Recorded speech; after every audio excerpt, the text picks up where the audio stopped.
ஸ்லோகம் 31. ராகம் சுத்த சாவேரி. ரெஃபரன்ஸ் பாடல். மணமகளே மணமகளே வாழும் காலம் சூழும் மங்களமே மங்களமே. சதுகு சஷ்ட்யா தந்த்ரைஹி சதுகு சஷ்ட்யா தந்த்ரைஹி சகலமதி சந்தாய புவனம் சகலமதி சந்தாய புவனம். ஸ்திதஸ்தசித்தி ஸ்திதஸ்தசித்தி பிரசவ பரதந்த்ரைஹி பசுபதிஹி பிரசவ பரதந்த்ரைஹி பசுபதிஹி. புனத்வன்னிர்பந்தாத் புனஸ்வன்னிர்பந்தாத் தகில புருஷார்த்தைக கடனா தகில புருஷார்த்தைக கடனா.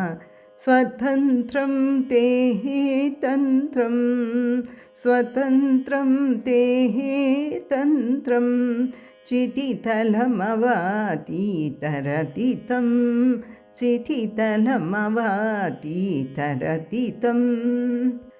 சதுகு சஷ்ட்யா தந்த்ரைஹி சகலமதி சந்தாய புவனம் சதுகு சஷ்ட்யா தந்த்ரைஹி சகலமதி சந்தாய புவனம்.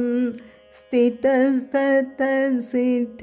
பிரசவ பரதந்த்ரைஹி பசுபதிஹி ஸ்திதஸ்தசித்தி பிரசவ பரதந்த்ரைஹி பசுபதிஹி.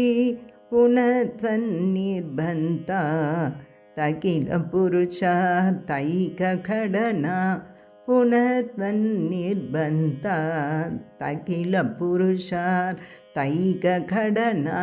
ஸ்வதந்திரம் தேஹி தந்திரம் சிதிதலமவாதீதரதிதம் ஸ்வதந்திரம் தேஹி தந்திரம் சிதிதலமவாதீதரதிதம்.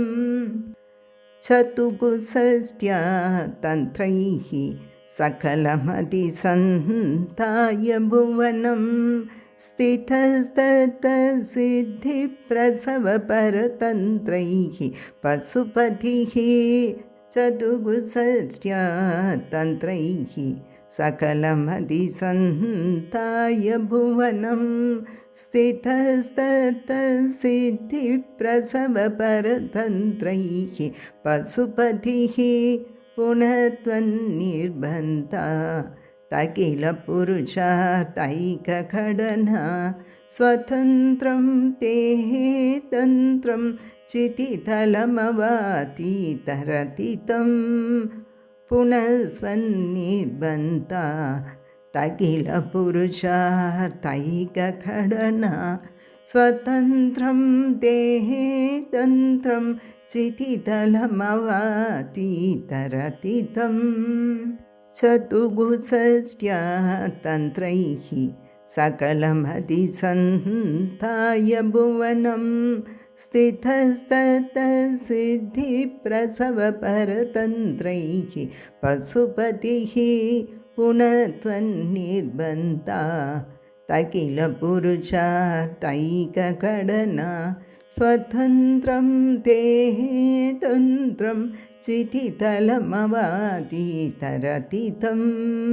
சதுகு சஷ்ட்யா தந்த்ரைஹி சகலமதி சந்தாய புவனம் ஸ்திதஸ்தசித்தி பிரசவ பரதந்த்ரைஹி பசுபதிஹி. புனத்வன்னிர்பந்தா தகில புருஷார்த்தைக கடனா ஸ்வதந்திரம் தேஹி தந்திரம் சிதிதலமவாதீதரதிதம். இஸ்லோகத்தின் பொருள். பராசக்தி தாயே, பரமசிவன் இவ்வுலகில் அவரவர் விரும்பும் சித்திகளை மட்டும் அளிக்கும் 64 சாஸ்திரங்களால் திருப்தியடைய செய்துவிட்டு பேசாது இருந்துவிட்டார்.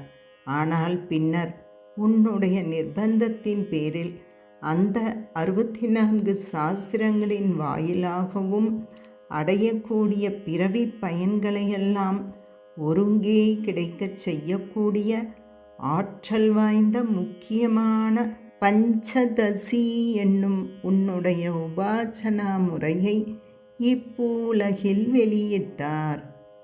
ஓம் ஸ்ரீ மாத்ரே நமக.